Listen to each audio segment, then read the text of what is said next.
दिदी नै भनिदिएको के भन्ने कति हुनुहुन्छ र उमेर हजुरको भन्न मिल्छ उमेर चाहिँ भन्न मिल्दैन 18 प्लस हो हुन चाहिँ बात त सही है त्यो त ढुक्कै तर बिहा नभएको मान्छेलाई दिदी चाहिँ नभनिहाले भए समझ रहे हो कस्तो चस्स हुने क्या मुटु पहिले नै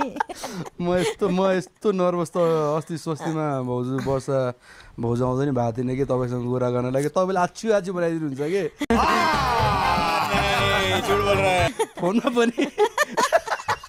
फोनमा मैले दिल्ला ल दिदी पर्सि गरौँ है त भन्दा गरौँ भाइ गरौँ क्या बात कर रहे हैं के भन्ने अब आरामै छु त भन्नु पर्यो तर आराम पनि 2-3 खरी हुन्छ नि त फिजिकली आराम मेन्टली आराम हैन ओभरअली आराम म फिजिकल चाहिँ एकदम आराम छैन नहीं सारुण के यहाँ कुछ तो गड़बड़ है